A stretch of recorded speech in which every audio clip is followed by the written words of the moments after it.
Ladies and gentlemen, I am TMK and we are going into game number 7 of this best of 7 series of an epic match between two very epic players, Zed and Jakari.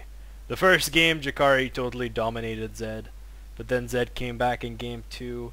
Then Jakari again came back in game number 3, but Zed then took game number 4 and 5 from our Terran player. And now Jakari came back in the last game, and now we are in game number 7. And the bottom hand side of the screen, we have the pink Protoss, Zed. The top side of the screen, we have our blue Terran, Jakari. Epic games, epic games. Very insane games. Mostly for Jakari, it's been won by a lot of heavy macro plays. In the last game, I felt that that build really bothered him, and he just felt like he needed to go right there and he made it work. Knowing that the Colossi was coming, he had enough time to get that Viking count up. And you could argue that maybe Zed could have pushed earlier with with 4 Colossi before that Viking count would have gotten too insane. But to be fair, that's some Gosu sense, man. You need some epic Gosu sense to be able to make those type of decisions, and even the best make those type of mistakes. But here we are, man. Game number 7. Zed showing off that he has both macro skills as well as a lot of special tactics. His macro skills might not be on the same level as our blue Terran player, but his special tactics is off the chain. Standard game opening from our blue Terran Jakari. What do we have from our pink Protoss? Standard opening. I wonder, will this be the same build from Zed? Will he try and make it work, or will he go for a more gateway-centered build with DTs, which still haven't been shown at any point of this series? Refinery going up a lot earlier for our blue Terran player. Will this be some kind of timing one base push with just stim?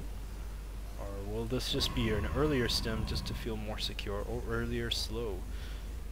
As you can see, this is the GSL Metropolis, the city of Superman himself, but much more epic, as we can see with our eye pistols, which are so epic. This is actually a 2v2 map, so you actually have to scout all the bases. Although I'm not sure if close spawns are allowed. I think this is cross spawns, and well, that's it. And the very interesting thing about this map is the Island Expos, which a lot of people would say are OP, have a creep tumor in it, so a Terran player can't just float his base over there. He has to kill the tumor, which has already got creep spread all over the place, and only then he'll be able to go in. Now what do we have from our... Oh, hello. Oh, cheeky Zed. Put down a pylon just out of position, but Jakari, facing Zed in 6 games prior to this one, knows exactly that they're special tactics, man. And now he's got his Marine patrolling just to see in case, because in the last game, well, you guys have to watch the last game to see it. And we have Jakari's insubordinates, SCV, just chilling out by this base. Does Jakari know? Yes, indeed, he does know that okay. This random zealot is going for a stroll. Jogging. I'm wondering why Jakari has this random SCV in such an odd position. Will he be trying to proxy base over here? Like Ninja X-Pan right over there. Going for 3 racks, getting his Marauder slow. As well, no, he's not going for his Marauder, second Marauder that is, as of yet, and he's just started that as I was complaining. Double Tech Lab play, interesting. Probably going to go for a reactor on that 3rd racks. And what do we have from Zeddies? We have a 5 gate? Even 4 gate, sorry. For a second I thought this was gateway. We have a 4 gate going down. That is why the Zealot went for a stroll, hiding his way down there. And will this probe get obliterated? Is this actually in the sight of Jakari? This is in the sight of Jakari. Talk about an in-your-face kind of pylon. And oh my goodness, this Marauder shoves that Marauder, and now they're like, hey, and now, oh, that, one sec.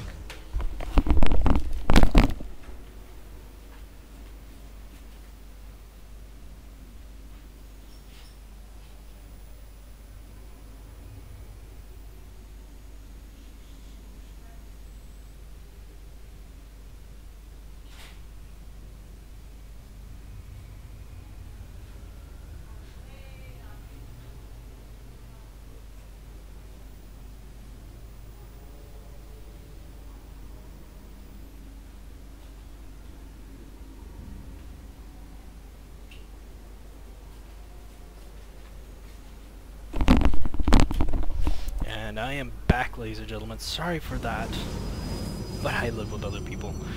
And it looks like we had a minor engagement over here. I will replay the game to about 6 minutes to check it out, and it looks like Jakari is really bunkered in very hard. Yeah, puns included. And oh, Zeddies looks like he's going for it. He's going after the bunker. Will he pull SCVs? No, he does not.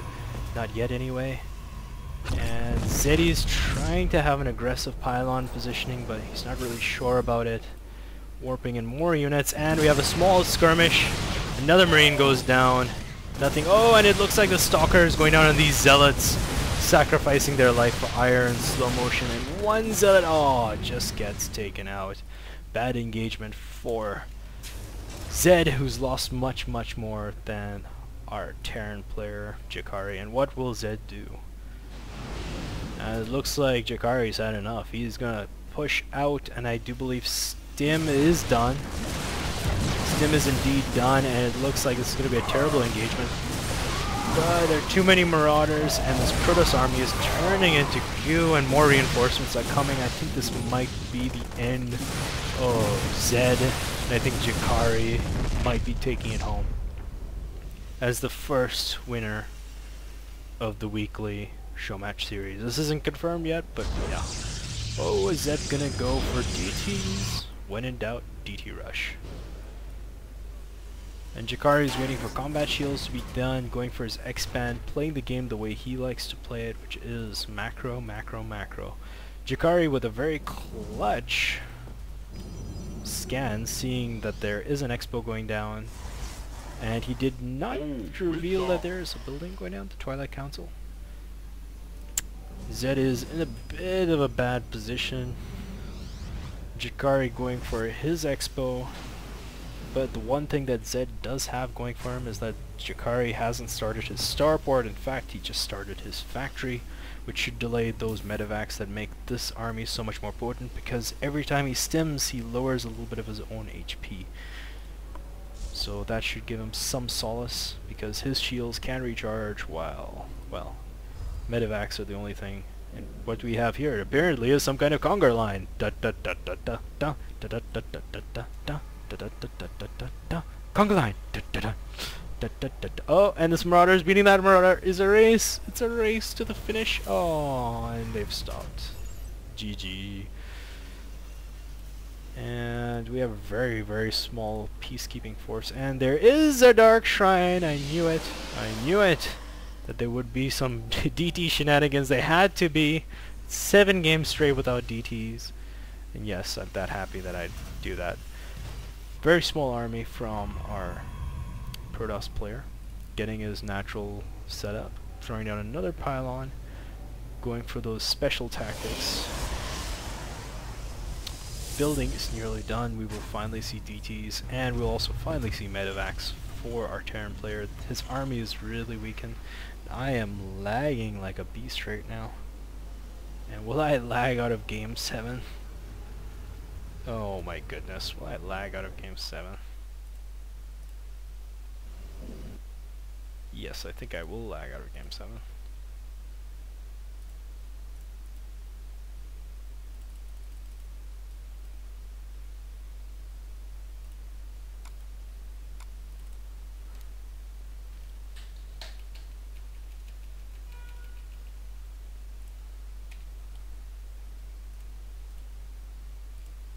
No, cannot lag out of game 7.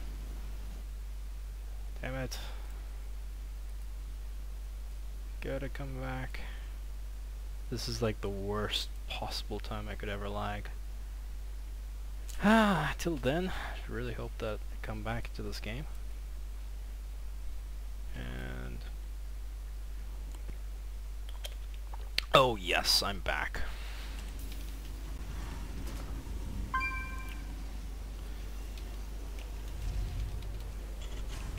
Yes, I'm back in the game. Oh my goodness. Yes! Little victory for me, and the DTs are on the way. We have one DT being sent in, the one with the double side blade. Scythe. It's awesome. Will he start sniping the Marines, or will he go directly for the mineral line? Because once he reveals this play, it's going to be really bad. And oh, Jakari is pushing out, and the mule has gone down. One mule has gone down. Two mules gone down. One SCV. Two oh, he's going after the Marauder. Oh. And now, since the DTs have been revealed, really odd tactic, if you ask me, to like just throw everything away on one DT. Another DT is coming down. Since there isn't, oh wow, epic clutch positioning. And I think he's put his forces on hold position. And sniping, sniping the SCV. And there is no energy for, actually there's only a little bit more time before he has energy for a scan. This is actually hurting the economy on our Terran player side because he can't afford to throw down mules. And he's slowly, oh, worst possible time to have more than one DT in the spot. And this is kind of buying Zed some time. And he's just continuously sending more and more DTs in just to do some damage. And he could actually send this DT to keep attacking this army. And it looks like Jax had enough, pushing out with everything including a couple of SCVs in this force. And this could be exceptionally bad for a Protoss player who's had enough time to build up his army a little bit, but he has going for charge lots again. Oh my goodness, he might be able to snipe a few Marines. No, stay up on the ramp, stay up on the ramp, shoots them all. Bad move by our Protoss player. One DT, man. Will this be the clutch DT? And the main DT of the base has been eliminated. The Expo is being decimated. And a lot of these... Oh, and the DT goes down. DT goes down, and it looks like it's going to be GG. And this looks very dire for our Protoss player. And Zed with another clutch DT. Oh, worst possible time for a DT. Getting it sniped. Very well played by Jakari, who's taking this game away. GG, Jakari wins game number 7. Ah, thank you guys for tuning in. Replay I will, in fact, show the replay later. So, yeah. GG, well played. And now I'm gonna go and eat some dinner. Bye. Okay guys, real quick, gonna see exactly what I missed. So, these She-Stalkers were going towards Jakari's base, and it looks like the probe's gonna join them along with this Zealot. And looks like this pylon's gonna get cancelled, and this pylon not being lucky enough to get cancelled. 4 Stalkers, 1 Zealot on the field for our Protoss player, and another forward pylon trying to be set, but I think this might get cancelled, but there's so many Marauders, and the Zealot's soaking up all the damage for Ire! And he dies for Ire, and Jakari, being a bit afraid, wants to at least wait till the stim is done. And I think that's all I missed. And I hope you guys enjoyed the match series. See you guys next time.